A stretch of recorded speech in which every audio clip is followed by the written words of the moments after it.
Friends, welcome to Kiruba collection. ஏற்கனவே Kiruba collection சொல்லிட்டு nighty collection பார்த்தோம், ஹேர் டிப்ஸ் பார்த்துருந்தோம். இன்னைக்கு பார்க்க போது நம்ம குக்கிங் தான். ஓகேவா? சூடான சுவையான பிரியாணி தான் நம்ம செய்ய போறோம். அதை பத்தி தான் நான் வீடியோவா உங்களுக்கு அப்லோட் பண்றேன், பாருங்க. வாங்க வீடியோக்குள்ள போகலாம்.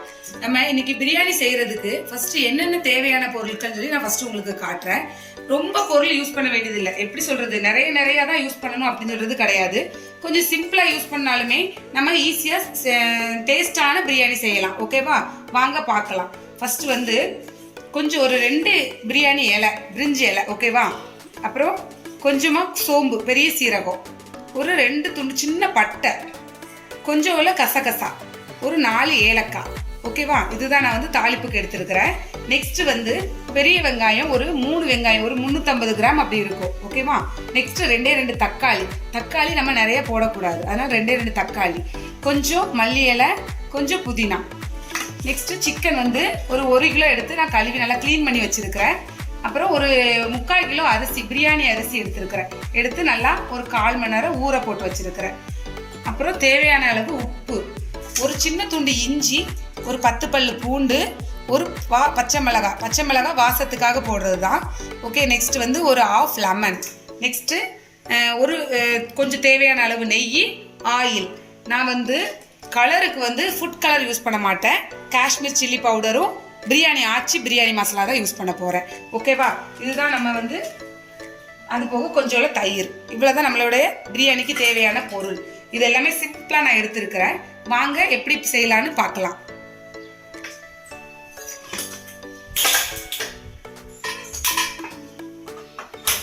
ஃபர்ஸ்ட் ஸ்டவ் ஆன் பண்ணிட்டு பிரியாணி செய்யறதுக்கான ஒரு தேவையான ஒரு சின்ன பாத்திரத்தை மேலே வைக்கிறோம். ஓகேவா? பிரியாணி ஒவ்வொருத்தர் ஒவ்வொரு மாதிரி டேஸ்ட்ல தேவை. இது என்ன பிரியாணி எங்களுக்கு தெரியாதான்னு நீங்க நினைக்கலாம். ஒவ்வொருத்தர் ஒவ்வொரு டேஸ்ட். இந்த நான் சொல்ற விதத்துல நீங்க செஞ்சு பாருங்க. உங்களோட டேஸ்ட் வந்து உங்களுக்கு ரொம்ப பிடிச்சிருக்கும். கண்டிப்பா ட்ரை பண்ணுங்க. ஓகேவா?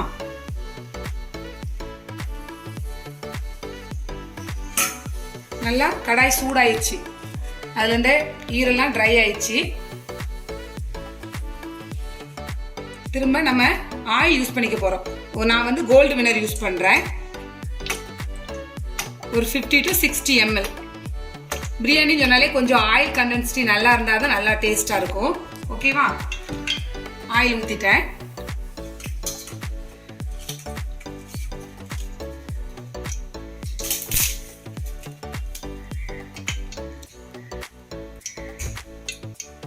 நல்லா எண்ணெய் காஞ்ச பிறகு தாளிப்புக்கு பிரியாணி இலை, பட்டை, கிராம்பு, கசகசா, பெருஞ்சீரகம் எல்லாத்தையுமே நான் உள்ள ஆட் பண்ண போறேன் மொத்தமா.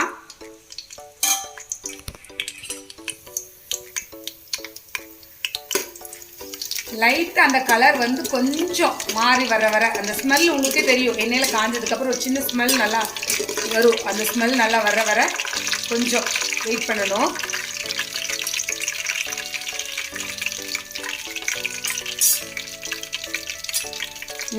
நல்ல ஸ்மெல் வர ஆரம்பிக்குது. கலர் லைட்டாக சேஞ்ச் ஆயிடுச்சு. திரும்ப இந்த நேரத்தில் நம்ம கட் பண்ணி வச்ச பெரிய வெங்காயத்தை, நீல வாக்கில் கட் பண்ணி வச்ச பெரிய வெங்காயத்தை உள்ள ஆட் பண்ண போகிறோம்.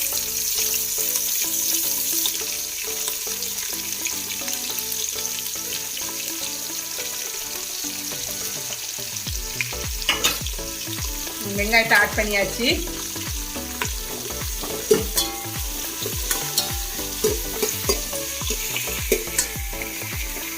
இதில் ஃபர்ஸ்ட் முதல்ல என்ன இருக்குன்னா, ட்ரிக் என்னன்னா, இந்த ஆனியன் வந்து நல்லா கொஞ்சம் ஃப்ரை ஆகணும். கொஞ்சம் பச்சையாக இருக்கக்கூடாது, நல்லாவே இதாகணும். அதுக்கு ஆனியன் வேகிறதுக்காக நம்ம என்ன பண்ண போறோம்னா, கொஞ்சம் உள்ள ஸ்டார்டிங்லேயே கொஞ்சம் பிரியாணிக்கு தேவையான உப்புல கொஞ்சம் கால்வாசி உப்பு மட்டும் நம்ம இந்த வெங்காயம் நல்லா வதங்குறதுக்காக சேர்த்துக்க போகிறோம். சேர்த்துட்டோம். இப்போ நம்ம என்ன பண்ண போறோம்னா, இஞ்சி பூண்டு பேஸ்ட் தான் ரெடி பண்ண போறோம். இஞ்சி பூண்டு பேஸ்ட்னா நம்ம இஞ்சி பூண்டு மட்டும் அரைக்க போறது கிடையாது. இந்த இது வதங்குறதுக்குள்ள இஞ்சி பூண்டு பேஸ்ட் நம்ம ரெடி பண்ண போறோம். என்னெல்லாம் வச்சு ரெடி பண்ண போறோம் பாருங்க. நான் கட் பண்ணி வச்சிருக்க இஞ்சி, ஒரு 10 பல்லு பூண்டு வந்து தோல் உரிச்சு போடாங்க பிரியாணிக்கு மட்டும். அப்போ அந்த டேஸ்ட் ஸ்மெல்லு நல்லா, இது வந்து நல்லா ஸ்மெல்லா இருக்கும் இந்த மாதிரி போட்டிங்கன்னா. ஓகேவா? நெக்ஸ்ட்டு தக்காளியை முழுசா போட்டால் சின்ன பிள்ளைங்களை என்ன பண்ணுறாங்க, அப்படியே ஒதுக்கி வச்சுருவாங்க. அதனால நம்ம தக்காளியை அரைச்சிட்டு வச்சுக்கோங்க, பேஸ்ட் பண்ணிட்டு வச்சுக்கோங்களேன். அந்த இது அப்படி எல்லாரும் எடுத்து சாப்பிடுவாங்க. அது கூட கொஞ்சம் மல்லி இலை, கொஞ்சம் புதினா, இது வந்து லாஸ்டா போறதுக்கு நம்ம வச்சுக்குவோம். இது தயிர், இந்த கொஞ்சம் ஒரு 1/4 கப் தயிர் எடுத்து வச்சிருக்க தயிர், இது எல்லாத்தையும் சேர்த்து நல்லா பேஸ்ட் பண்ணிக்க போறோம்.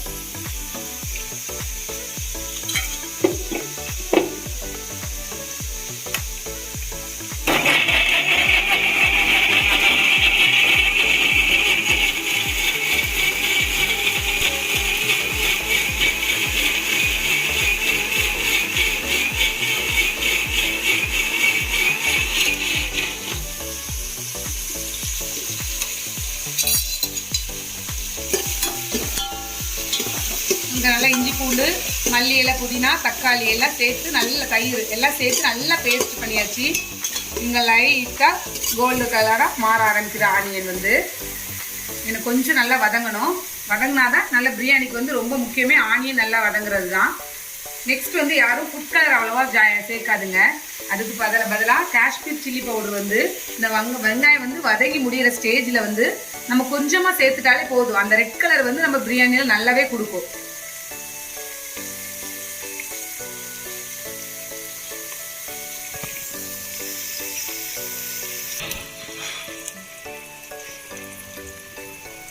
இப்போ பாருங்கள், நல்லா ஆனியன் நல்லா ஃப்ரை ஆகிட்டு இன்னும் ஒரு 2 மினிட்ஸ் வெயிட் பண்ணால் நல்லாவே ஃப்ரை ஆயிரும்.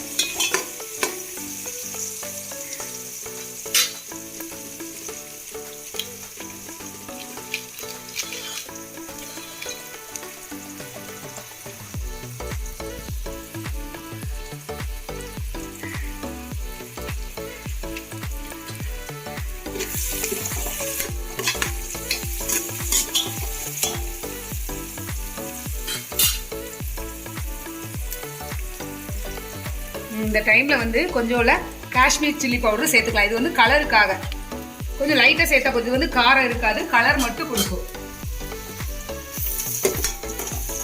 இது இந்த ஆயிலோட சேர்க்கும் போது நல்ல கலர், நம்மளுக்கு நல்லா பிரியாணி வந்து நல்ல கலராக வரும். லேட்டாக சேர்க்கறத விட இந்த ஆயிலில் ஆனியன் கூட சேர்த்தோன்னா நல்ல கலர்ஃபுல்லாக இருக்கும்.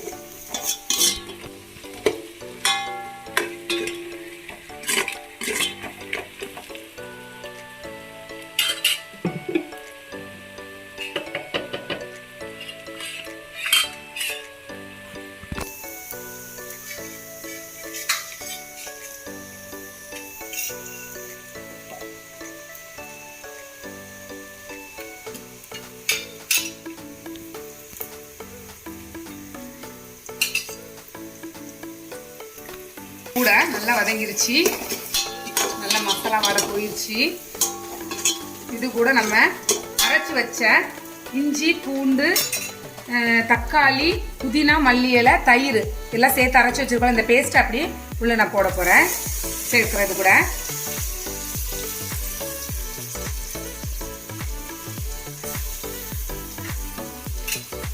சேர்த்து நல்லா கிண்டி விடணும்.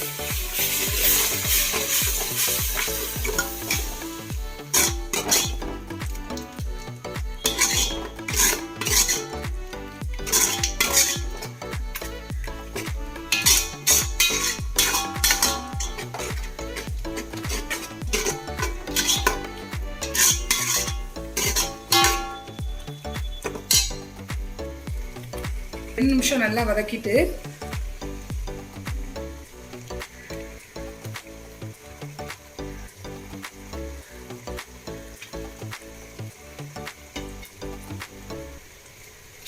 இது கூட ஒரே ஒரு பச்சை மிளகாய் நான் கட் பண்ணி போடுறேன். இது வந்து இதோட ஸ்மெல் வந்து நல்லா இருக்கும். எந்த குழம்புக்கா இருக்கட்டும் இந்த பச்சை மிளகாய். ஆனால் காரத்துக்கு வந்து நம்ம தேவைக்கேற்ப சேர்த்துக்கலாம். பெரியவங்களா சாப்பிட்றதா இருந்துச்சுன்னா நம்ம பச்சை மிளகாய் நிறைய சேர்த்துக்கலாம். எங்கள் வீட்டில் 2 பாப்பா இருக்கிறதுனால அவங்களுக்கு காரம் கம்மியாக கொடுக்கணும்னு சொல்கிறதுக்காக நான் பச்சை மிளகாய் 1 மட்டும் சேர்த்துருக்கேன். இது வந்து உங்களுடைய தேவைக்கேற்ப நீங்கள் சேர்த்துக்கோங்க.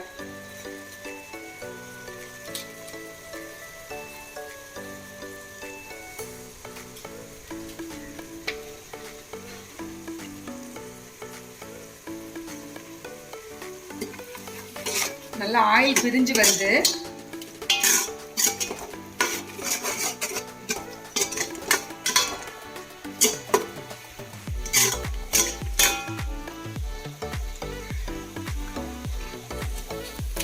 இந்த டைமில் நான் ஆச்சி பிரியாணி மசாலா 20 கிராம் பேக்கெட் இருக்குல்ல, இந்த பேக்கெட்டை நான் அப்படியே சேர்த்துக்க போகிறேன். நான் வந்து ஒரு 3/4 கிலோ அரிசி, 1 கிலோ பிரியாணி, 1 கிலோ சிக்கன் தான் போட்டு நான் பிரியாணி செய்கிறதுனால இந்த 20 கிராம் பேக்கெட் எனக்கு போதுமானது. நீங்கள் வந்து உங்களுக்கு காரம் நீங்கள் அதிகமாக சாப்பிட்றவங்களா இருந்துச்சுன்னா எக்ஸ்ட்ரா கொஞ்சம் பெரிய பேக்கெட் யூஸ் பண்ணிக்கோங்க. பச்சை மிளகாய் அதிகமாக யூஸ் பண்ணிக்கோங்க.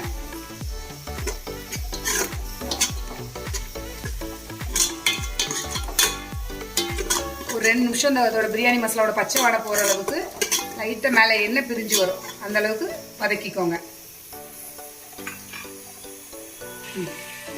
இப்போ நல்லா எண்ணெய் வந்து பாருங்களேன், நம்ம போட்ட பொருளெல்லாம் சேர்த்து நல்லா வதக்கிட்டோம். எண்ணெய் நல்லா பிரிஞ்சு வந்துருச்சு. இதுக்கப்புறம் நம்ம சிக்கன் ஆட் பண்ண போகிறோம். நான் 1 கிலோ சிக்கன் வாங்கி கழுவி வச்சுருக்கேன். அந்த சிக்கனை ஆட் பண்ண போகிறேன். இதில் வந்து நம்ம தக்காளி வந்து கொஞ்சம் ரொம்ப கம்மியாக தான் சேர்க்கணும். ஏன்னா தக்காளி அதிகமாக சேர்த்தா பிரியாணி மாதிரி இருக்காது, டேஸ்ட் வந்து தக்காளி சாப்பாடு மாதிரி ஆயிரும். அதனால நம்ம பிரியாணி செய்கிறதுக்கு தக்காளி மட்டும் கொஞ்சம் கம்மியாக சேர்த்துட்டு நம்மளுக்கு தேவையான புளிப்புக்காக லெமன் சேர்த்துக்கலாம். தயிர் சேர்க்குறோம், லெமன் சேர்க்குறோம். சிக்கனை போட்டு நல்லா பரட்டி விட்டுக்கோங்க.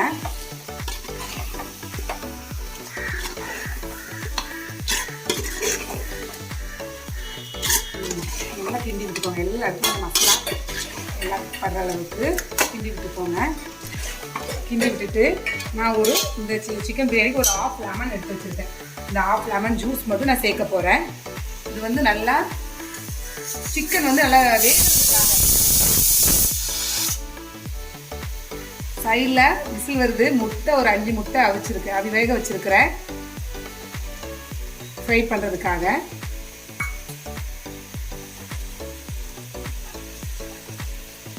லெமன் ஜூஸ் சேர்த்தனாலே சிக்கன் வந்து நல்லா சாஃப்டாக வேகும்.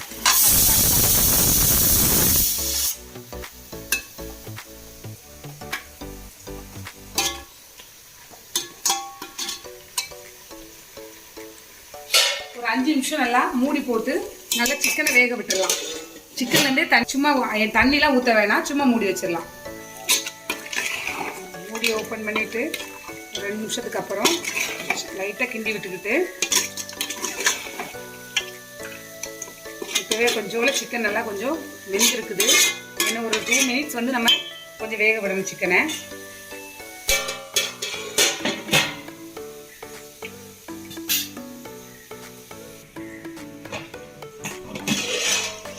ஒரு 5 நிமிஷம் நல்லா பாயில் பண்ணியாச்சு. நல்லா ஆயிலெலாம் பிரிஞ்சு வருது. நல்லா ஓரளவுக்கு ஒரு 1/2 அளவுக்கு வெந்திருக்கும் சிக்கன் வந்து. ஓகே, இதுக்கப்புறம் நம்ம வந்து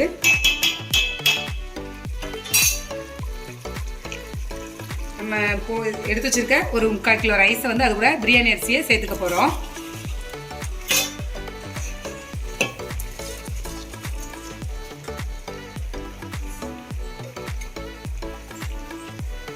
சேர்த்துட்டு அதுக்கு தேவையான அளவுக்கு தண்ணி எடுத்து வச்சிருக்கிறேன். மெஷர்மெண்ட் இப்போ வந்து நான் வந்து 4 கிளாஸ் அரிசி போட்டிருக்கேன், பிரியாணி அரிசி. அதுக்கு பிரியாணி அரிசி நல்லா ஊறிடுச்சு. அதனால ஒவ்வொருத்தர் வந்து 1க்கு 2ன்னு தண்ணி ஊற்றுவாங்க. நான் வந்து 1க்கு 1.25 அந்த மாதிரி அளவு வச்சு எடுத்துருக்கிறேன். தண்ணி கொஞ்சம் கம்மியாக வச்சா மட்டும்தான் பிரியாணி வந்து குழையாமல் கரெக்டாக வரும். தண்ணி கொஞ்சம் அதிகமாகிருச்சுன்னா பிரியாணி அப்படியே குழஞ்சிரும். பிரியாணின்னு சொல்றது கொஞ்சம் உதிரியாக இருந்தால் மட்டும்தான் கொஞ்சம் நல்லா இருக்கும் நம்ம சாப்பிட்றதுக்கு.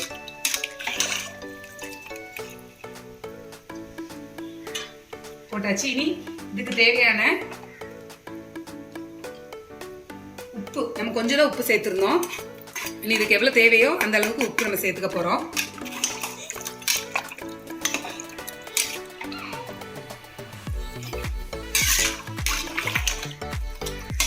ஒருத்தர் உப்பு கொஞ்சம் கம்மியாக சேர்ப்போம், ஒருத்தர் கொஞ்சம் ஜாஸ்தியாக சேர்ப்போம். ஆனால் பிரியாணிக்கு நம்ம இந்த தண்ணியை உப்பு சேர்த்து லைட்டாக டேஸ்ட் பண்ணும்போது உப்பு வந்து கொஞ்சம் சூட்டாக இருந்ததுனால ஜாஸ்தியாக இருக்கும் லைட்டாக.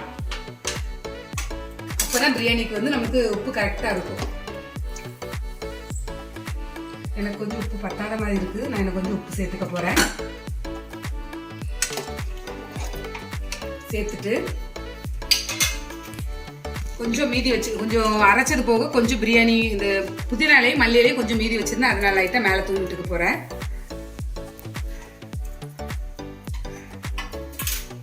இது கூட வந்து நான் ஒரு ஸ்பூன் ஜிஆர்பி நெய் தான் மேலே விட போகிறேன். நெய் வந்து நான் ஸ்டார்டிங்கில் எதுவுமே பண்ணலை, லாஸ்ட்டாக வந்து இது மேலே கொஞ்சோல போட்டுக்க போகிறேன். நீங்கள் உங்கள் வீட்டில் என்ன நெய் இருக்கோ அதை யூஸ் பண்ணிக்கலாம்.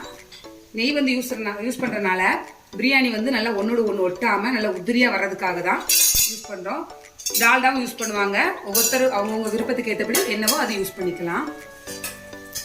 ஒரு 10 நிமிஷம் நம்ம வந்து அப்படியே நல்லா மூடி விட்டுடலாம்.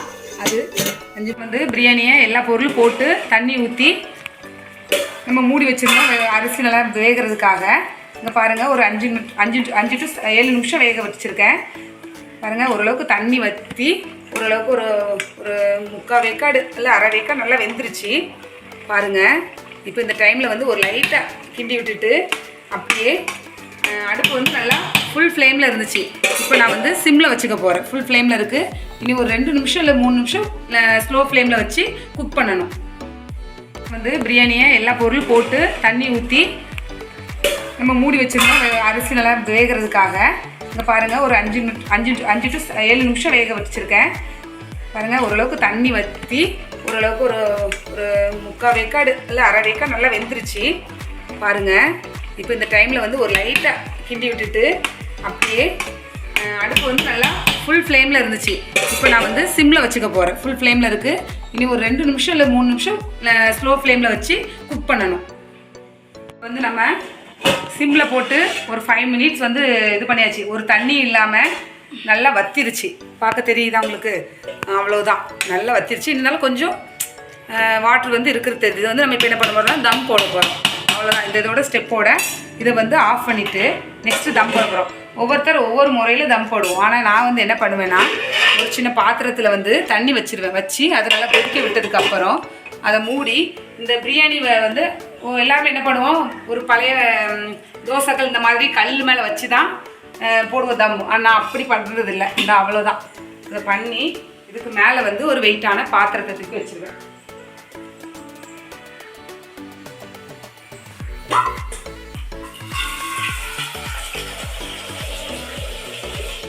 அவ்வளோதான். இந்த இதுக்கு மேலே ஒரு சின்ன பாத்திரத்தில் வெயிட் வச்சிட்டோன்னா அவ்வளோதான். இதோட ஹீட்லேயே அந்த பாயில் கீழே தண்ணி பாயில் ஆகுறதுல அந்த ஹீட்லேயே நம்மளுக்கு வந்து பிரியாணி நல்லா தண்ணியெலாம் இல்லாமல் நல்லா ட்ரையாக வந்துடும்.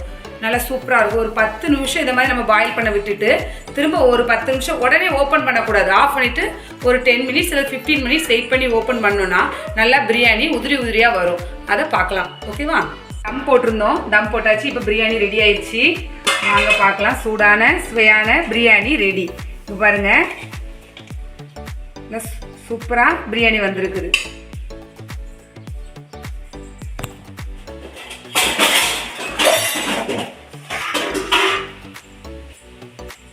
பாருங்க,